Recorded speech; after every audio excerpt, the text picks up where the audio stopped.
Namaskar, Adab, and a very good morning to each and every one of you. Distinguished guests on the dais, the faculty, the research scholars, and my dear students, and putting all of you together as my dear friends. So, heartiest congratulations to you for organizing this 5-day, isn't it? A 5-day international collaboration and interaction event on India's youngest academic discipline. What is that? What is India's youngest academic discipline? Oh, come on, you are all discussing this. Entrepreneurship. That's what we are here about, isn't it? Huh? See, it can't be a one-way monologue for me. Okay? We are going to talk. Right? As we go along, we are going to talk. I just can't go on speaking, seeing your blank faces. नहीं चलेगा. ठीक है?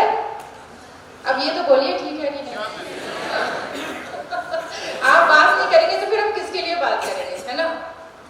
So before I was coming here, I was wondering how to add value to this interaction and to this conference, because all of you are esteemed intellectual members of the society, so I dare not talk about theory, concepts and meanings, I'll fall flat on my face.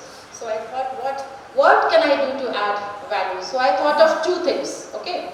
One, I thought that I will put forward in front of you the present scenario of the startup ecosystem, the most current, actually what is happening on the ground, because this kind of information is valuable not only to the students but to the faculty members also, as also to all the citizens of this country who have some interest, in doing something of their own.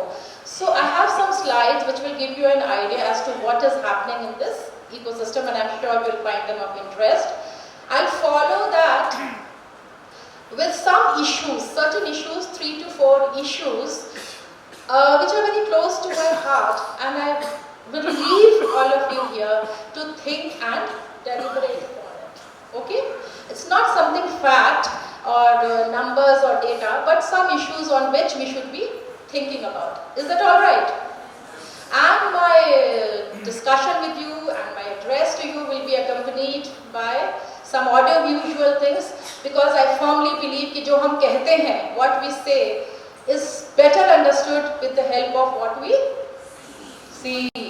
Exactly. So let's begin first with all those information. Okay. So let's see. This is the. Can you see all of you? Yes, we can. Can you? Yeah, it's fine. So this is about Indian startup ecosystem as of now, as current as 29th March 2019. So as of now in India, you know how many startups we have? 17,330. That's quite a number, isn't it? 17,330 startups, and average number of employees is 11 per startup. So we have an employment data of about 1,77,116 jobs pertaining to 15,478 startups. And we are the largest startup ecosystem, in fact the 4th largest after the US and China. I hope it impress you, Robert.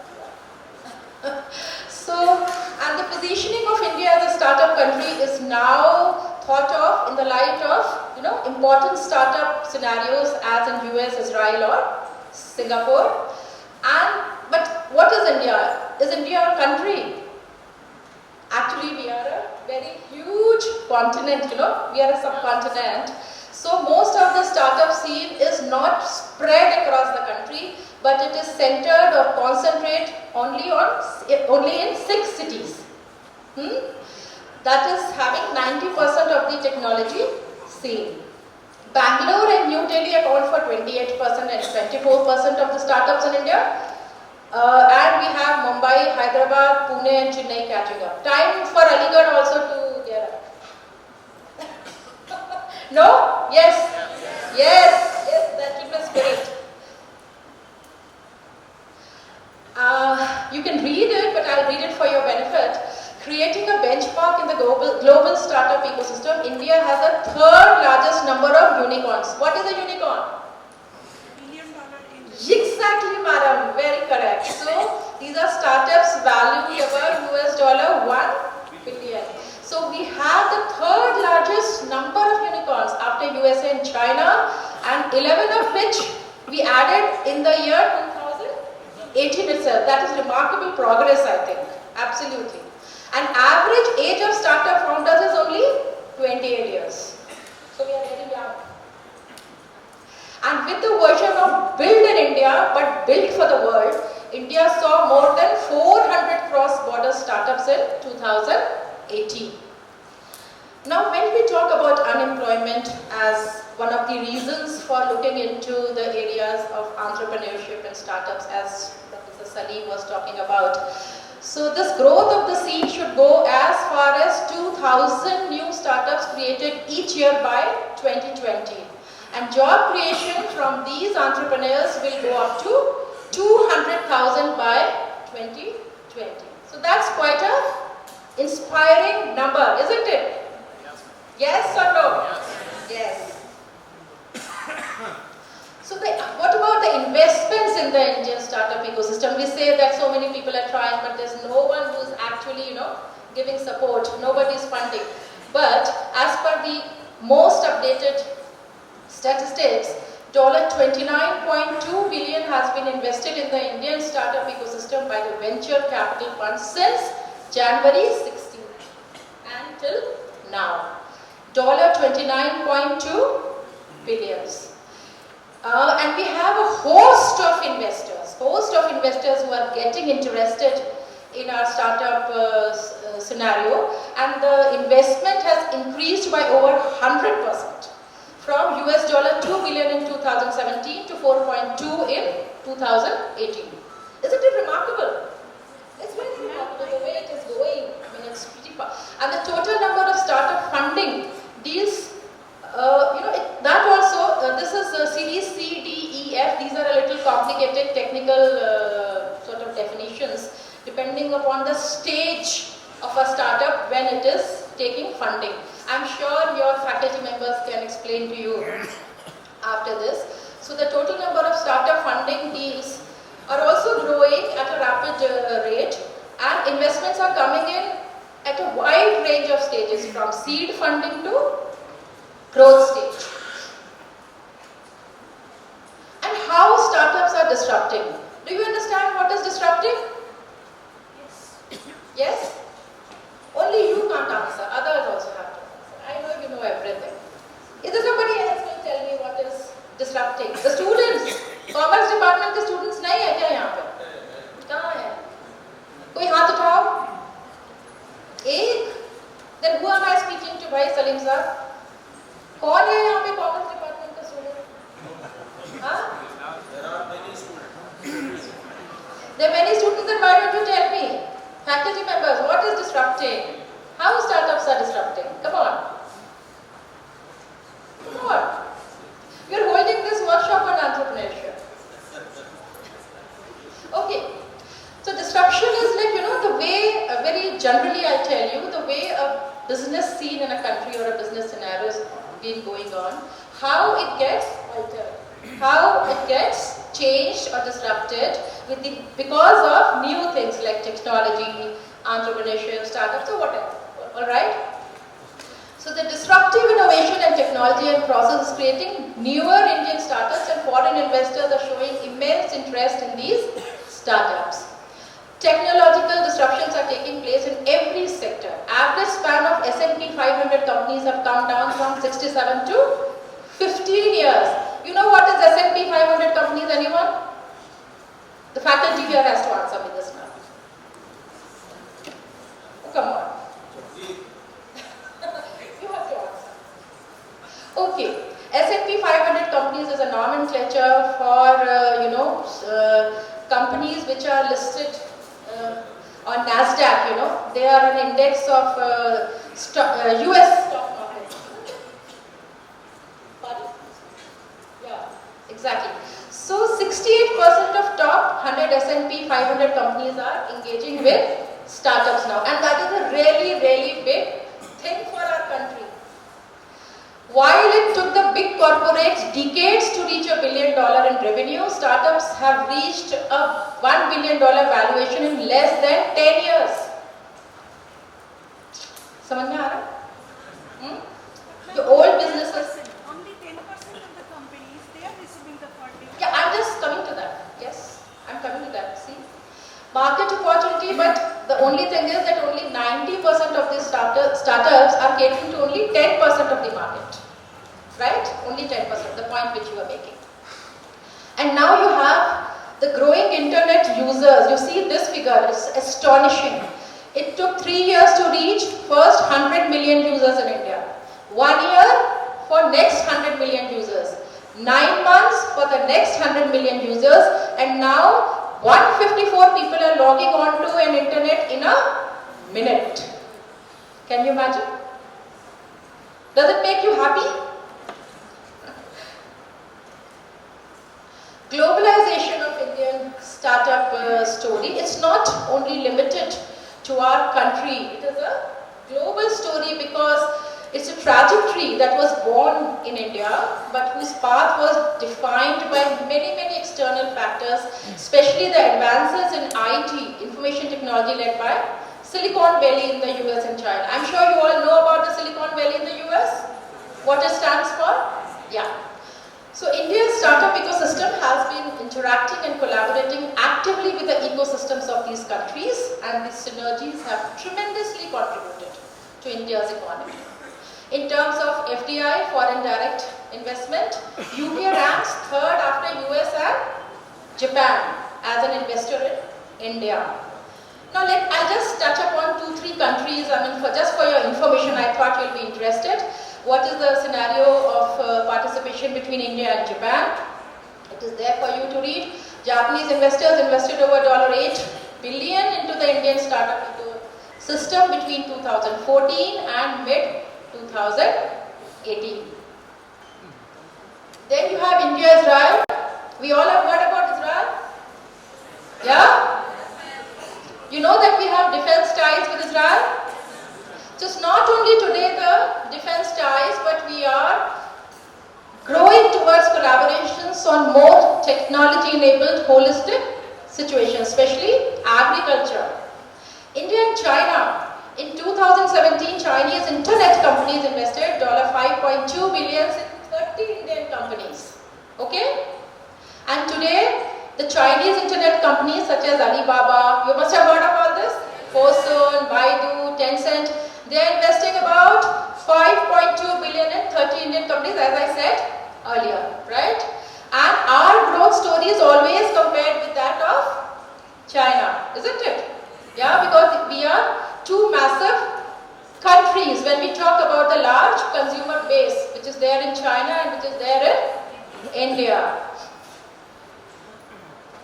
Now these are the policy interventions of Government of India towards entrepreneurship, towards startup. I'm not going to read it. This is all available on the internet, and this is also, and what I'm trying to share with you that Government of India is really doing a lot. All this which I have listed here for your benefit is actually available, okay? Actually available. You can take recourse to all these schemes and programs of the Government of India. I'll give you a minute to just go through this.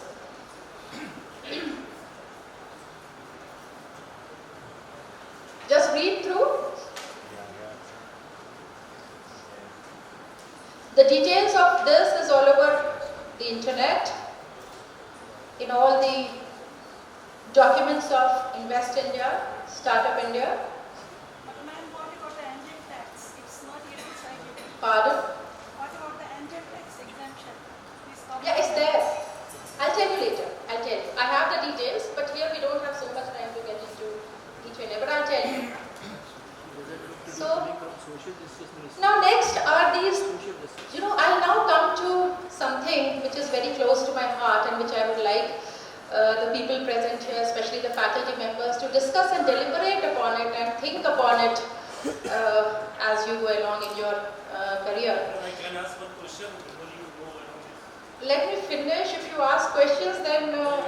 Related to IPR, the legal or IPR? Later on, Let me finish, because then we'll waste time of others also. No? We'll waste the time of our Pro-Vice Chancellor also. We can discuss after we finish this. Is it alright? So social entrepreneurship. What is social entrepreneurship? You are not allowed to answer. You have to answer. I want the answer from you people, from the audience. Yes, please. Huh? Social entrepreneur is that person who is supposed to bring the change in the social environment. Okay. To reduce the rich-poor gap. To reduce the rich-poor gap, which is all the most difficult thing in the world, in Indian world. Okay. Anyone else? Would like to say something? Solving the problem for social cause. Yes, that is the correct thing. See, what is social entrepreneurship? You know, what happens? We have certain individuals in the society who are waiting to bring about a change in the quality of life of people around them, and they don't want to wait till others come forward and change that, and bring about that change. So while they are doing their business, you are doing a business and making money out of it, but at the same time it is aiding the social causes in which they profoundly believe in. That is what is social entrepreneurship. Not only for money, not only for gains, but also for a social cause, for the welfare of the people. In a country like India, as said by you, sir, there is lots of inequality, as you are saying. So because of that, we need more and more such social entrepreneurs who can think about the welfare of the people along with making profits in the business. So when we talk, we need more and more of them actually. And I feel very strongly about it that as our role in, as a civil servant or as a professor, we must encourage people to start thinking about these things as well. Now, can you give me examples of social entrepreneurship? Come on, anyone. NGOs. What comes first to your mind? NGOs. No. Why not? NGO, yes, but NGOs means what? There are so many NGOs. Can any example in India which comes into your mind when we talk about social entrepreneurship? Yes, that's right. Amul. Dr. Kurian, the milk revolution. CRY. CRY, we have heard of CRY. We have heard of Arvind Eye Hospital. We have Selco, Change Makers. So many. I'll just like to, as I was preparing and thinking what I should share with you, I'll share something with you. Some examples which will give you an idea about what I'm talking about. You know, this is Srijan. Srijan means creativity. I'll tell you how it all starts about social entrepreneurship. In 1969, Kutch, you have heard about Kutch? This is a very remote part of Gujarat. Very remote, very poor. So in 1969, Kutch area was going through droughts for 4 consecutive years. 4 साल से वहाँ पे अकाल चल रहा था, and let alone food, people had given up on hope also. Finished, everything was done for. They didn't know what to do. So at that point of time, one lady called Prof, the name is not important, but the intervention is, she decided to go to those villages and run a free kitchen. Okay? Free kitchen for food to the people who were starving. But the women of that place were very, very dignified. They didn't want to accept, charity, like doing nothing and just, accepting food. Bheek, जैसे हम कहते हैं. So they didn't want to accept that. They didn't want to feel like beggars. So they refused that food. So then that lady Chandra Shah thought, what can I do to sort of improve the quality of life of these people? So she noted in all their houses beautiful quality, exquisite embroidery done by those women. From there started Srijan. That she started making use of the embroideries done by this woman to sell them and then provide food and a dignified living to these women. As of now, 3,500 women spread across the villages of Kutch are associated with this and earning a decent livelihood from this entrepreneurship measure. Okay? And there are other examples which I find very interesting and which I like to share with you. I'm sorry, I'll be very happy if you could all be seated. I just can't take it, people coming and going. You know, I'll be extremely happy if you could just please sit down. Otherwise, all my effort, all my hard work to talk to you goes down the... Close the door. Please close the door and don't keep on moving out and in. Yeah, I'll be very Please be grateful seated if all you of can, because I'm very humbly requesting. So another thing, an NGO which I would like to share with you, which is again very interesting, is C and C Talks. This is one NGO which is doing in this country a lot about entrepreneurship.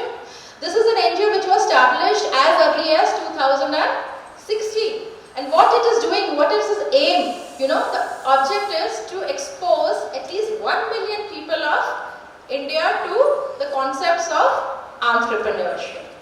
So how do they do it? What do they do? The C Talks is one activity, one of the activities of this school of entrepreneurial exploration, that they share stories.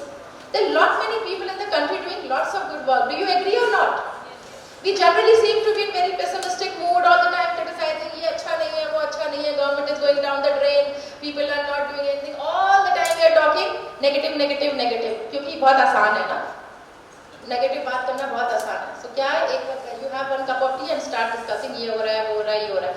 But at the same time, I like to tell you that lots and lots of good things are happening across the country, which I am trying to share with you. So somewhere in Western Maharashtra, someone thought of establishing this kind of a organization. What they do is they travel across the country and they make stories, inspirational stories of what is happening, good stories, and then they put it on the website. They go around schools, colleges, universities and tell them about the good work which is happening, so that we can perceive our present reality and our future in a better way. Okay? Now I'd like to show you a small video which will really put into your mind that social entrepreneurship can be about no gains for yourself, but at the same time tremendous gains for the society. Let's watch this. Yeah. You have volume here? Because if you don't have volume, it won't work. Okay? Oh no, what happened to the video now? Just click on it.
Contributing towards that bank. On a daily basis, people from Upma contribute rotis for their unique roti bank so that nobody goes without food in the area. ऐसा है कि हमारे जो बुंदेलखंड है और बुंदेलखंड में खासकर महबूबा, यहाँ पे बहुत ही ज़्यादा बेरोजगारी है और यहाँ पे जो कॉलोनियाँ बनी हैं वहाँ बहुत सा ऐसा गरीब तबका है जिनको 2 वक्त की रोटी मुस्तबल नहीं है। उसमें जो उनके लिए ये हम लोग की तरफ से कॉन्ट्रीब्यूशन है कि जो उनको कम से कम हम लोग दे सके। रोटी बैंक हमारे मोहब्बत में चलती है तो हम लोग उसमें ये 2 रोटी अपनी तरफ से देते हैं, जो एक किश्त है जो हम लोग अपनी तरफ से देते हैं और वो गरीब लोग के लिए जाती है। रोटी बैंक में जमा करते हैं, ये रोटी 2 रोटी देने जा रहे हैं, वहाँ गरीबों के लिए खाना पहुँचता है। जो लोग गरीब हैं, मोहताज हैं, उन लोग के लिए 2 रोटी पहुँचती है।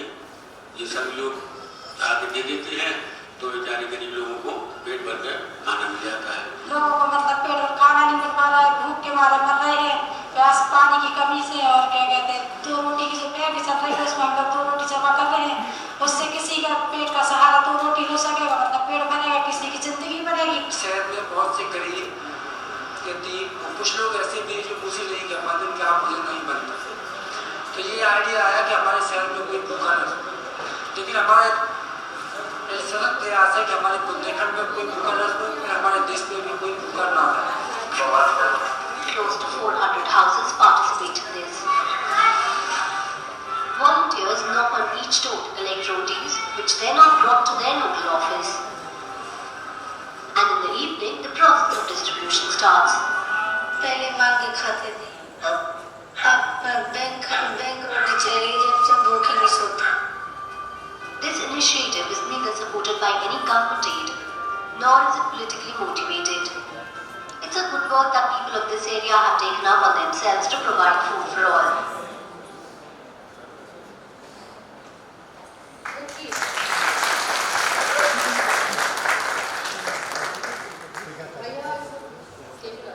So now do you understand what I mean about social entrepreneurship? Yeah?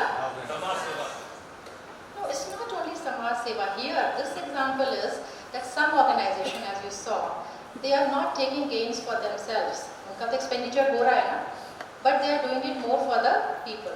As I told you about other organizations like Arvind Eye Hospital, like Amul, they are earning for themselves. They are paying the employees, but at the same time, they are helping a social cause to go further.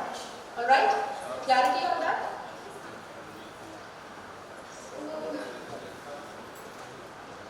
Okay.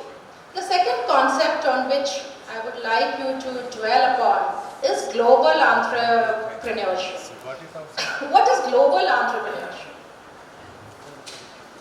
What do we mean in the context of global entrepreneurship? See, it has been noticed that most of the organizations, businesses have chance to fare much better when they expand to international markets rather than remaining a purely domestic one. Okay? And for your information, today the international market size is 4 times that of America. And is 4 times that of America, and still growing, still becoming bigger and bigger, right? And today we have WTO, we have cross-border agreements like GATT and NAFTA, which are consistently trying to reduce tariff and trade barriers. So the international business between global participants is becoming easier and easier as time goes forward. So it is a conducive atmosphere for our startups to go global. All right? Now I'll show you one. Let's have a brief look at the growth story of one such unicorn which has become global, Oyo. We all know about Oyo? Everybody knows? You want to see Oyo? Yeah? Okay.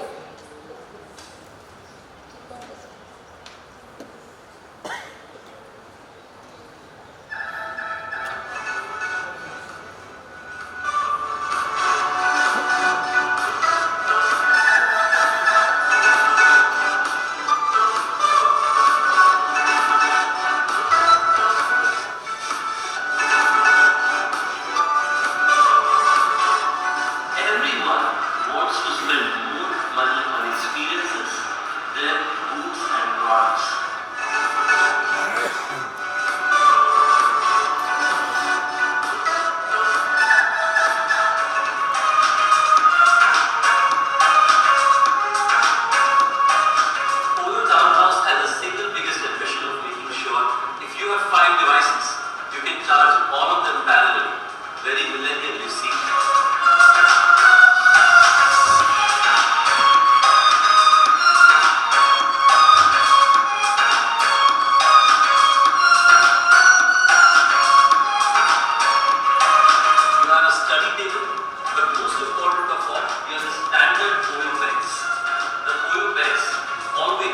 Are wrought iron, which ensures that they are sturdy and can go for a very long time.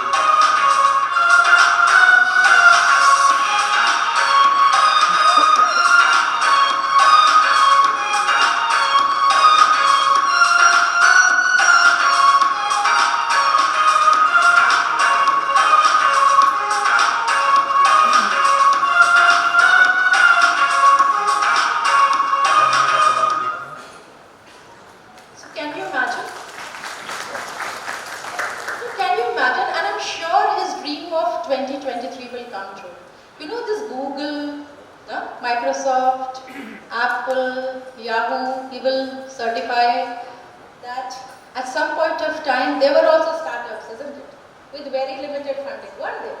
And today they are massive multinational corporations. But they started as a small startup with very, very limited funding. Okay? So while I leave you with that, the third issue is she entrepreneurship. You had a symposium yesterday on this. Now if you won't answer my questions, I'm not going to do that. What is she entrepreneurship? That is a woman entrepreneurship, simply put. And why should I not talk about women entrepreneurship? At least I must. And I'm glad that all of you are talking about and you had a symposium on this particular field. So you see, in Indian culture, we call our daughters Lakshmi, no? Saraswati. Why do we call them Lakshmi or Saraswati? Because they think that our daughters have much better sense of Lakshmi, because much better sense of financial management, and we talk about Saraswati, much better sense of intellectual acumen. But this doesn't reflect. Does it reflect in our society that way? Huh? No, yes. Huh? Yes, please. At least a woman should speak up, huh? Does it reflect? No. It actually doesn't reflect that way. I'm so sorry, but I mean, there will come a time when it should reflect like that, you see, because participation of women in businesses, in the organized sector, in entrepreneurship, startups, is a very recent sort of a phenomena. And as of now, we have only 9% of the total startup ecosystem which is owned or run by women. Only 9%, which is a pity, because we have about 55% of total population is women who are between the ages of 30 and 60. The productive age between 30 to 60, we have 60% actually. 60% of the total population is females. But how many in the workforce, in the organized sector? Just 17%. So there is a wide gap which we need to fulfill, and I feel that the time is right now, because government, I'm sure you must have discussed yesterday, there are plethora of schemes which government is coming forward with for women entrepreneurs. So many ways of assistance in so many aspects, and our security concerns are also going down. Do we agree or not? It is freer atmosphere now, it is a more liberated atmosphere now, security concerns are going down. So I feel that we as a woman, the atmosphere is so conducive that if we now start something on our own, start a venture, there is a fair chance that we can go forward and succeed in that. But what is required for that purpose is that we share more and more stories of successful women entrepreneurs which have risen from a humble background and now they are leading a good, dignified and a decent life. Okay? So a few examples I thought I'll show you. There is this Ishita Anand. She is doing great job. She is an entrepreneur from India who is the founder and CEO of BitGiving. What is the idea? Every startup has an idea. The idea is of Crowdfunding. You understand crowdfunding? Yeah? Putting together money. So she's doing a great job. As you can read it here, she has been benefiting sporting events to earthquake, assistance in Nepal. So much. Trisha Shetty, she is doing a great job as an Indian activist, lawyer and entrepreneur who founded the non-profit She Says. This company is helping to empower women against sexual violence that so many women suffer in India. Third, I didn't give the details, but this lady, Shraddha Sharma, she comes from rural areas of Bihar and she is doing a tremendous job. She has floated this startup called Your Story, where, as I was telling you, she goes from one locality to the other, sharing with women what is happening in their area, how women are doing. That's a tremendous job that these women are doing, I must say. Then I'll show you. Okay, you just watch this also, which will corroborate what I'm trying to say.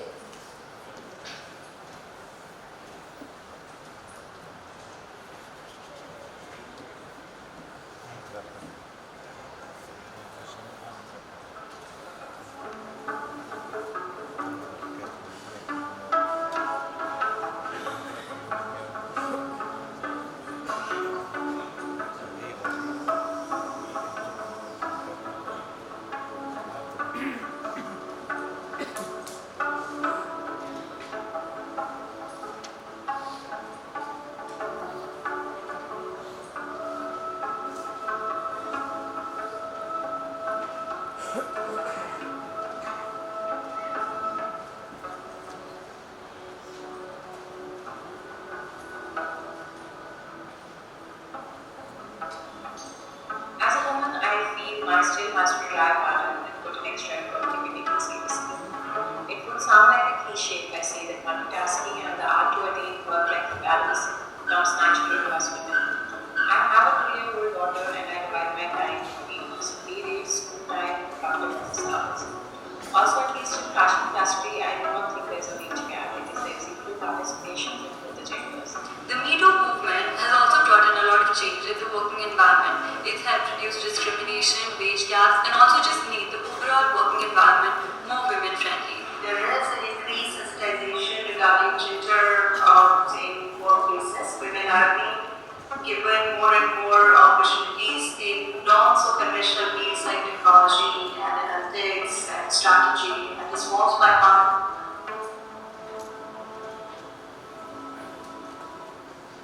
So big hand for women.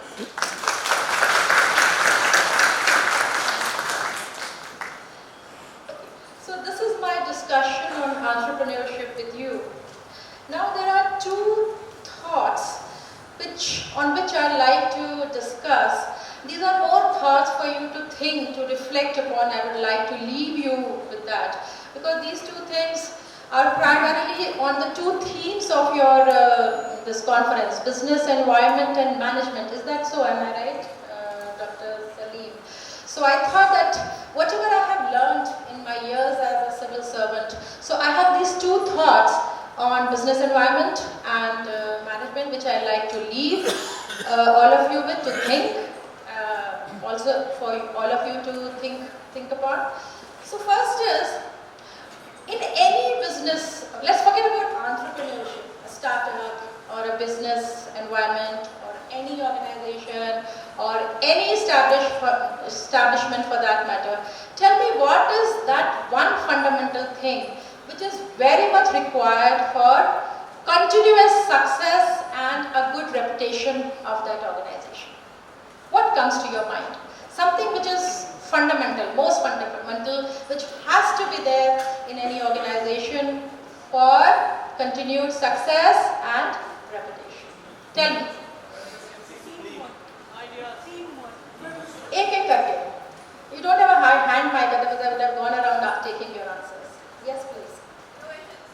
Innovation, right? Risk-taking ability. Pardon? Risk-taking ability. Risk-taking ability. Remember my words, for long-term success and reputation of the organization. Innovation. Discipline. Huh? Discipline. I love you. Who are you? I'm so proud of you, dear. come to that. Let's see who else. Huh? Empathy, yes. You know, all these things are important, but let me tell you, the sine qua non of business environment. You understand sine qua non? You understand the term? Something without which your organization is going to fall apart. Something without which you cannot really have an organization is what? What the lady just said right now, fairness. Fairness, justice, ethics. These are all words used for each another depending upon the context, but mean basically more and more the same thing. Fairness, justice, ethics is the default position in an organization. And if it is not, it has to be the default position in the organization. It is indispensable. There is no alternative for it. As I said, there can be no latitude regarding fairness. It can never be optional, it can never be inappropriate, and it can never be unnecessary. It can never be unnecessary. It's not only enough to talk about this, just say that our organization is fair. What do you have to do? You have to show it, isn't it? You have to show that we are fair. You have to practice it. This fairness and sense of ethics has to become a part of your organizational culture. That is the only way to get continued success and reputation. And there's so many successful examples about such organizations who prosper on the basis of their commitment to a core set of values. Any example which one would like to give about for our country? Something comes to your mind about such an ethical organization? Yes? Dabur, okay. Yes? Huh? Infosys, yes? Huh? Tata, yes, very good. I'm so glad you are aware and you understand what... ethics is something not which is to be approved by anyone. It cannot be bought from somewhere. Huh? It is on the leader of the organization to take a judgment call. And it is based on your inner compass. How do you think about it? But why do we ignore that? Why so many of us ignore that? Why don't we follow that? Why? Why does it happen like that? Unethical. Is it because of the ego? Is it because of the ego of the leader? It may be because he thinks if he continuously goes on doing the right thing, then he will become vulnerable. No? Vulnerable. Then there is this belief that success and values cannot go on hand in hand.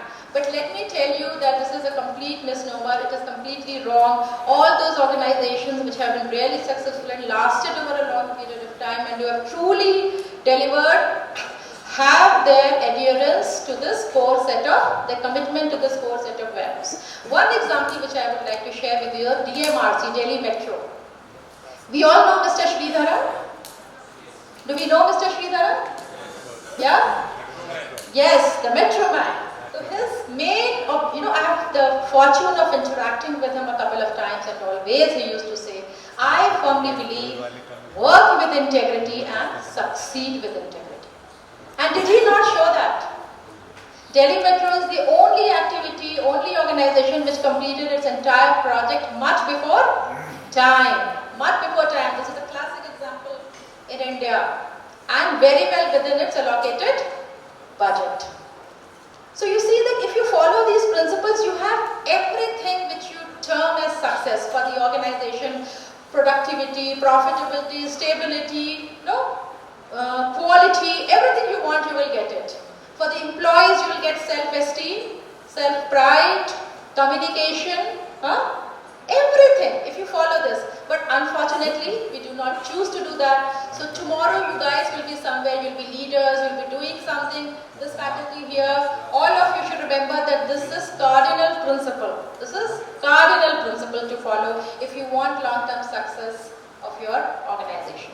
The last and the second thought which I would like to talk about your theme, last theme, management. Management. Everybody, the staff is managing the students think they are managing the faculty. The Vice Chancellor thinks he is managing the people, the employees of the organization, is managing the institute. Everyone is trying to manage someone or the other. All bas manage ho raha hai. All manage. Does anyone think about managing yourself? Huh? Guys and girls, you got to manage first yourself before you start thinking about managing others.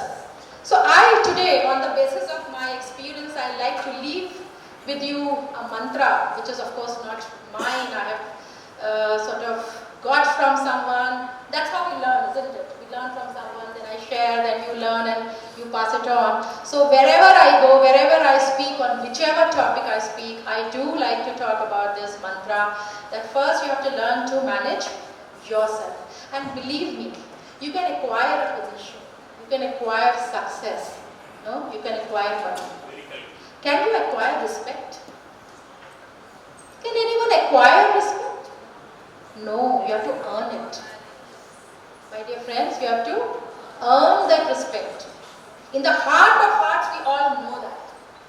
In the heart of heart, we all know that respect has to be earned. True happiness and contentment has to be earned. It does not come with position, money or success. You get that point? And for that, what do you do for that? Behind every organization, a big organization, a successful organization, there is a leader in any organization. And that leader has some USP, unique selling point. We all say. We all say about Sridharan. We all say about Ratan Tata. These are the leaders who are hugely respected. So for that, I like to leave you with a mantra. You have to think about it. Whether it is an entrepreneurship, whether you are a civil servant, whether you are an academician, whatever you are, whether you are a student, this is a strategy to remain contented, to remain happy, and eventually in the long time to become successful.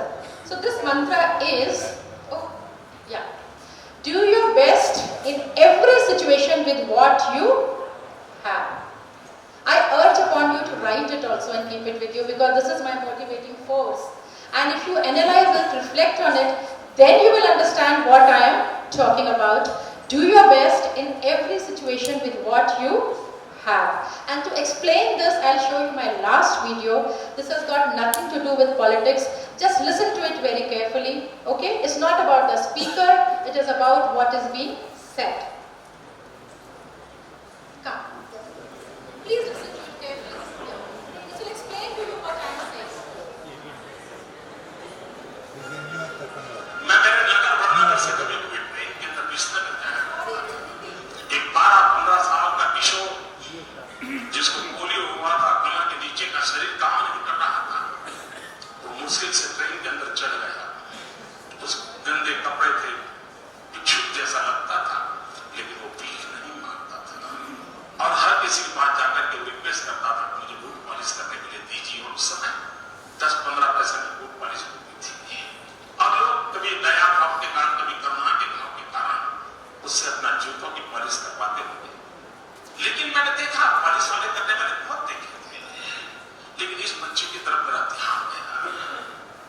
मैं देख रहा था क्या कर रहा है। उसने क्या किया, अपने गंदे टूटे फूटे झोले में से उस दिन का टाइम्स ऑफ इंडिया निकाला और उस पर लिखा था, ग्राहक के प्रति उसने लिखा था कि आज का दिन बहुत ही शुभ हो, आपकी यात्रा शुभ हो, आपके सारे काम सिद्ध हो। अंग्रेजी में उसने छोटा भाग में लिखा था।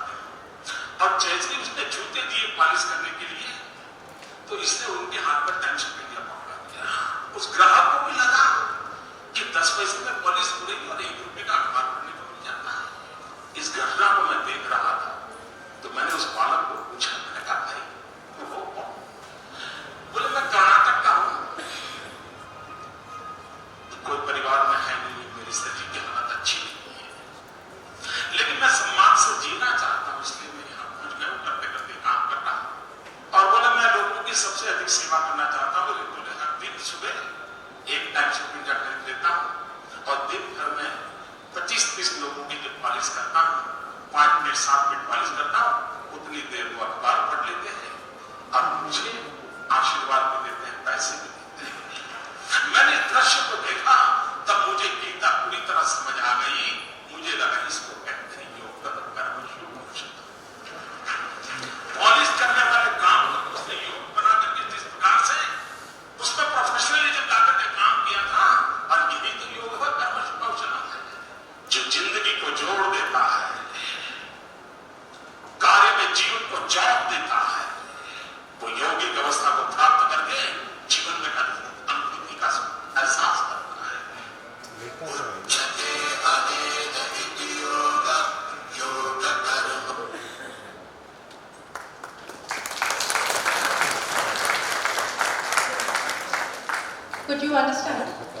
say. Could you get it? This boy who is an orphan and at the same time is handicapped is also an entrepreneur. Could you understand the message? Right? So with that, I leave you all here with all my best wishes. And I understand that I am also now Aligarh. So now I am an Ali. All of you are Ali. So I am very happy and proud to be a part of your community.